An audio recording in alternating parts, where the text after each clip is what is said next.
Election అప్డేట్స్ను అందరికంటే ముందుగానే తెలుసుకోవాలంటే ఈరోజే ఆర్టీవీ లైవ్ యాప్ని మీ మొబైల్లో డౌన్లోడ్ చేసుకోండి. రాష్ట్రంలో సీఎం ఎవరన్నదే చర్చ అయితే నడుస్తుందని చెప్పవచ్చు. అధికార పార్టీ అయితే మేము వైజాగ్లోనే ప్రమాణ స్వీకారం చేస్తామని 9వ తారీఖునే దీనికి డేట్ కూడా పెట్టుకుని అధికార పార్టీ చెప్తుంటే, మరో పక్క ప్రతిపక్ష పార్టీలు కూడా మేము విజయవాడలో ప్రమాణ స్వీకారం చేయబోతున్నాం, మేము అధికారంలోకి వస్తామని కూటమి కూడా చెప్తుంది.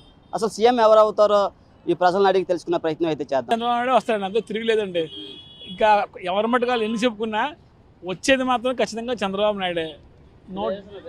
రీజన్ ఏంటంటే ఆల్రెడీ ప్రజల్లో కూడాను లోపల బయటికి మొన్నటి వరకు భయపడి రాని వాళ్ళు కూడా ఇప్పుడు బయటకు వచ్చి ఓపెన్గా మాట్లాడుతున్నారు, ఎస్ ఆయనే కావాలి మాకు అని.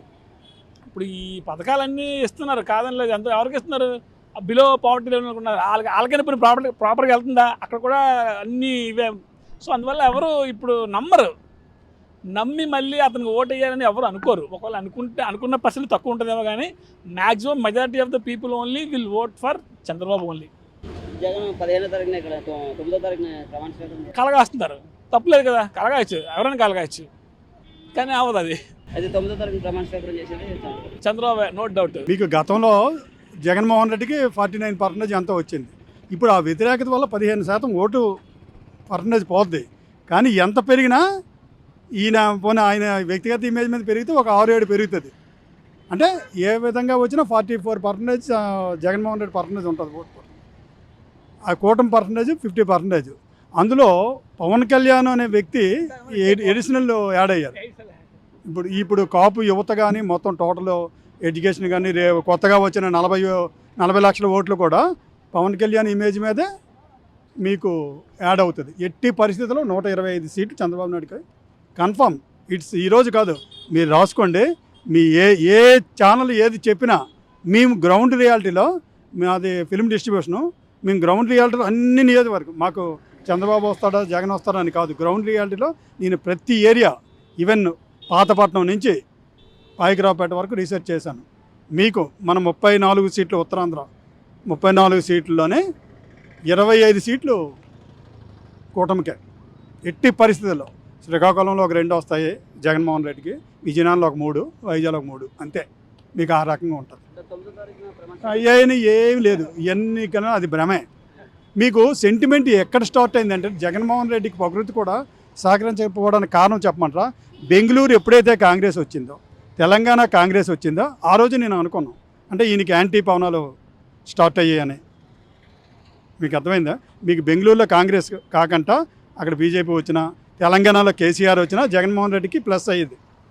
మీకు అంటే గ్రౌండ్ రియాలిటీలో మాత్రం కొత్తగా వచ్చిన వాళ్ళు కానీ, మా అపార్ట్మెంట్లో 38 ఓటేశారు. 38 సీట్లు కూటమికే పడ్డాయి. ఇక్కడే పక్కనే ప్రగతి బృందావనం. ఒక్కరు 90 ఇయర్స్ వాళ్ళు కూడా వచ్చారు. యూత్ మొత్తం అందరినీ అడిగాం ఏంటి ఎలా ఉందని.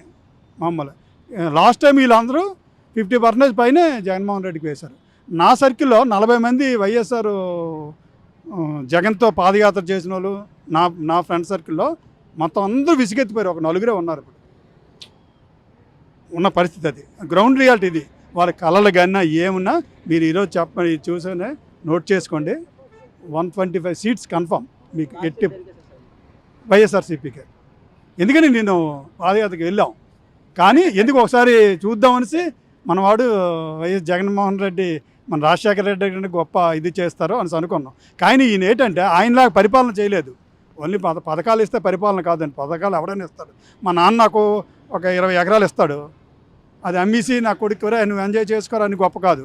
నేను డబ్బుని క్రియేట్ చేసి నా కొడుకు ఇవ్వగలగాలి. అది జరగలేదు. అది నేను జగన్ అంటే ఇష్టం ఉన్నలుగా మా సర్కిల్ అంతా అదే జరుగుతుంది. అది అందరూ 100% డౌట్ లేదు.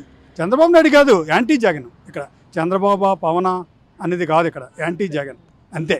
ఇందులోని ఇట్టి పరిస్థితిలో మీకు చూడాల్సిన అవసరం లేదు. ఈరోజు నోట్ చేసుకోండి, జూన్ 4 సాయంకాలం నా దగ్గర అండి అదే ఉంటుంది. ఎందుకంటే నేను ఎంఏ ఎకనామిక్స్ చేశాను, ఎంఏ సైకాలజీ చేశాను, బీఈడీ చేశాను. నాకు మొత్తం ఉత్తరాంధ్ర మీద రీసెర్చ్ ఉంది. 2014లో కూడా సిబిఎన్ వస్తారని చెప్పాను మా సర్కిల్కి. 2019లో జగన్ వస్తారని చెప్పాం. ఇప్పుడు 24 సిబిఎన్ వస్తారు.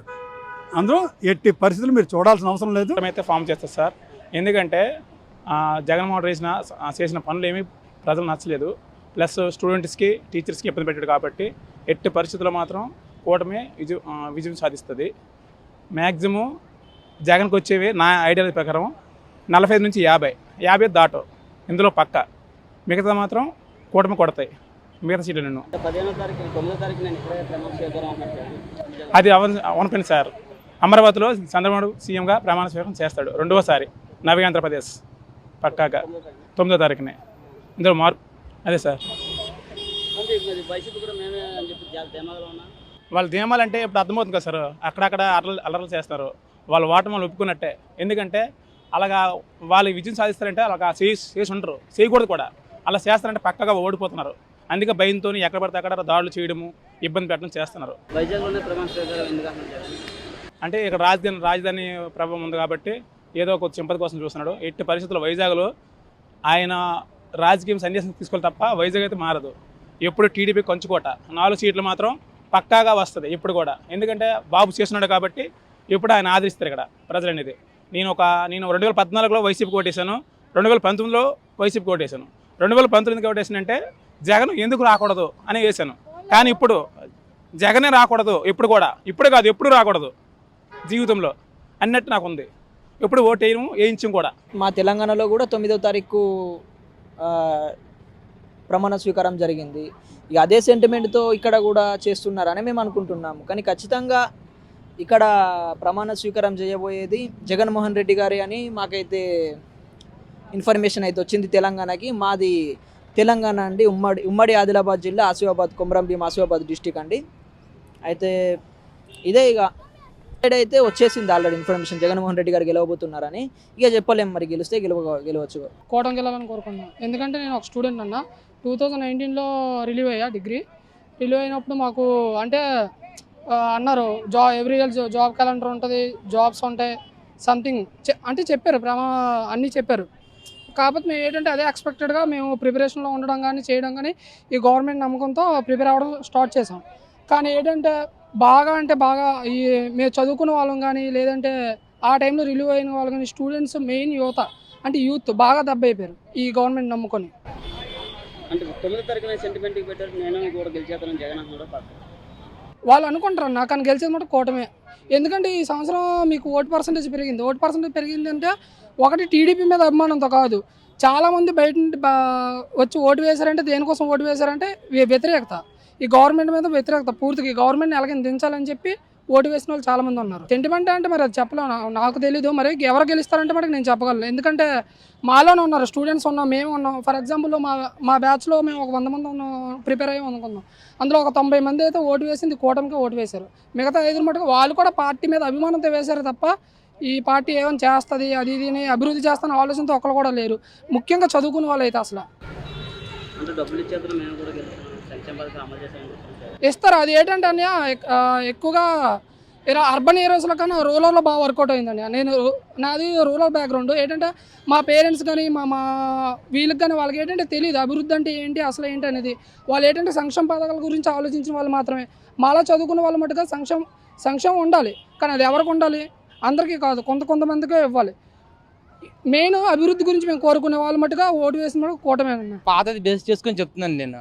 పాతది 151 సీట్లు అప్పుడు వచ్చాయి. దాని మీద ఇంకా జగన్మోహన్ రెడ్డి గారు పేదవాళ్ళకి చాలా పథకాలు ఇచ్చారు. ఇంకా డెవలప్మెంట్ కూడా మళ్ళీ వస్తే డెవలప్మెంట్ చేస్తారు. మా నమ్మకం ఏంటంటే మళ్ళీ ఆయన సీఎం అవుతారని. అంటే ఈసారి చాలా మంది 86% ఓటింగ్ పెరిగింది. పోటీ అయితే గట్టిగా ఉంది. ఎంత పోటీ పెరిగినా కానీ 90 నుంచి 120 సీట్లు వచ్చి జగన్మోహన్ రెడ్డి గారు సీఎం అవుతారని నా నమ్మకం. జూన్ 4న అందరికీ కూడా ఇప్పుడు ఎన్నికల హీట్ నడుస్తుంది కాబట్టి ఆంధ్రప్రదేశ్లో.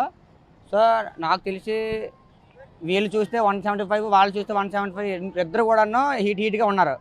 సో అదే కాకుండా ఇప్పుడు వైజాగ్ పీపుల్ కూడా ఏం కోరుకుంటారంటే కూటమి వస్తే బాగుంటుందని చెప్పేసి కోరుకుంటారు. 9వ తారీఖున సెంటిమెంట్ అయితే ప్రమాణ స్వీకారం జగన్ అక్కడ 9వ తారీఖున సెంటిమెంట్ ఒకసారి పాస్ చేస్తారా ఒకసారి? 9వ తారీఖునే ప్రమాణ స్వీకారం చేస్తామని కూటమి అంటారు, పక్క ఇక్కడ జగన్ కూడా వీళ్ళు కాన్ఫిడెన్స్ ఉన్నారు. ఏంటి సెంటిమెంట్? సెంటిమెంట్ అంటే స్పెషల్గా మరి వాళ్ళకి ఏం పొలిటికల్గా బ్యాక్గ్రౌండ్గా ఏమో తెలియదు, కానీ అయితే అందరూ 175 అనేది చాలా కష్టమైంది కదా. అవన్నీ కూడా వేస్ట్ ఆఫ్ టైం. సో కూటమి అనేది రావాలని వైజాగ్ ప్రజలు కోరుకుంటారు. అది నా ఉద్దేశంలో. ఎందుకు కోరుకుంటున్నారు అంటే ఈ డెవలప్మెంట్ ఏం లేదు అంతగా, మీకు తెలిసింది ఏముంది. ప్రతి ఒక్కరిని అడగండి 10 out of 9 పీపుల్ అందరూ కూడా డెవలప్మెంట్ లేదని అంటారు. ప్రజలు ఎంతో ఆసక్తిగా 9వ తారీఖు కోసం ఎదురు చూస్తున్నారు. ఎందుకంటే ఇంతకాలం 4.5 సంవత్సరాలు ఉపాధి అవకాశాలు లేక నిరుద్యోగులు పెరిగిపోయి దివ్యాంగులు, రైతులు అసలు అస్తవ్యస్తంగా ఉన్న రోడ్లు వీటన్నిటికి చూసి 86.6% ఓటింగ్ వేసి అర్ధరాత్రి వరకు ఓటింగ్ వేశారంటే ప్రజల్లో మార్పు చాలా బలంగా కోరుకున్నారు. కూటమి రాబోతుంది 9వ తారీఖు అయితే ఇది. అంటే జగన్మోహన్ రెడ్డి కూడా చెప్తుండే వైజాగ్లోనే ప్రమాణ స్వీకారం 9వ తారీఖు. ఆయన ఆస్పటల్లో తప్పులేదు, ఏదో మేము పథకాలు ఇచ్చేసాం గెలుస్తామని ఆయన ఎంతో ధీమాగా ఉన్నారు. మేము వెళ్ళిన పోలింగ్ దగ్గరికి వెళ్ళిన ప్రతి దగ్గర కూడా అందరూ మాకు చాలా సైకో పాలన పోతుంది, మాకు వద్దు బాబో ఈ పాలన, మాకు నిరుపేదలుగా మమ్మల్ని చేస్తాడు, చేయాచుకొని అడుక్కునేలా చేస్తాడు, మేము ఈ పాలన నుంచి విముక్తి పొందాలని చెప్పి అర్ధరాత్రి వరకు ఓటింగ్ చేశారు. రాష్ట్ర భవిష్యత్తు బాగుండాలని ప్రతి ఒక్కరు చాలా అర్ధరాత్రి వరకు ఓటింగ్ అయితే వేయటం జరిగింది. దాన్ని బట్టే తెలుస్తుంది కూటమి రాబోతుందని. సీఎం చంద్రబాబు నాయుడు గారు గెలుపుకి కూటమికి పవన్ కళ్యాణ్ గారి యొక్క ఆశీస్సులతో, బీజేపీ యొక్క ఆశీస్సులతో కూటమి రాబోతుంది. లేదండి వాళ్ళు అనుకోనియండి, మేమైతే భారీ మెజార్టీతో రాష్ట్ర భవిష్యత్తు బాగుండటానికి ప్రజల ఒక్కరు కూడా ముందుకొచ్చి ప్రతి ఒక్కరు ఓటేశారు. ఎప్పుడూ లేని విధంగా 86.6% ఓటింగ్ నమోదు చేశారంటే తెలుస్తుంది ప్రజలు ఎంత కోరుకుంటున్నారు ప్రభుత్వం మారాలి, కూటమి రావాలని. ఆ రోజు ఓట్లు వేసిన దగ్గర కూడా ప్రతి ఒక్కరు కూడా మేము కూటమికి వేసాము, మేము ప్రతిదీ కూడా బాగా రాష్ట్రం బాగుండాలని మేము అందరం కోరుకుంటున్నామని చెప్పడం జరిగింది. ఏపీకి పట్టిన దరిద్రం వదలడానికి ఇంకా కరెక్ట్గా 9 రోజులు ఉండండి ఎలక్షన్ రిజల్ట్ కోసం. కూటమిలో అయితే ఖచ్చితంగా కూటమి ప్రభుత్వమే వస్తుంది. ఉమ్మడిలోని ధర్మం గెలుస్తుంది. ఎప్పుడు కూడా సైకో పాలన పోతుంది. ఏపీకి పట్టిన దరిద్రం కూడా పోతుంది. వాళ్ళైతే ఊహాగానాలు వాళ్ళే గెలుస్తాం, వాళ్ళకే మళ్ళీ పట్టం కడతారు అనుకుంటున్నారు. అదైతే నిజం కాదు. ఈసారి వచ్చేది మాత్రం ధర్మమైన ప్రభుత్వ పాలన మాత్రమే వస్తుంది. జనాలకు మంచి జరుగుతుంది. ప్రభుత్వం ఎప్పుడు కూడా మంచి చేయాలని మేము కోరుకుంటున్నాం. 9వ తేదీని డేట్ ఫిక్స్ చేసుకోవడానికి కారణం అంటే అదొక సెంటిమెంట్ డేట్ అనుకోవచ్చు, లేకపోతే వాళ్ళకి గెలుస్తామన్న ఆకాంక్ష ఏదైనా కావచ్చు. కాకపోతే దాన్ని బట్టి అది ప్రభుత్వం డిసైడ్ చేస్తుంది. పెద్దల వెనక ఆలోచనలు వాళ్ళని మనం అంచనా వేయలేం కదా. కానీ గెలవటం అయితే పక్కా. కూటమి మాత్రమే విజయం. ప్రమాణ స్వీకారం చేయండి. వాళ్ళు అలా కళ్ళకి అంటున్నారండి. సైకో పాలనకి జనాలు చాలా విపరీతమైన ఇబ్బందులు పడ్డారు. ఇక వాళ్ళు గెలవటం అయితే కల్లా. వాళ్ళ ఊహాగానాలని వాళ్ళకే వదిలేద్దాం. మరిన్ని వీడియోస్ కోసం ఛానల్ ని సబ్స్క్రైబ్ చేయండి. లేటెస్ట్ అప్డేట్స్ కోసం వాట్సాప్ ఛానల్ ని ఫాలో చేయండి. అండ్ లింక్ డిస్క్రిప్షన్ లో ఉంది.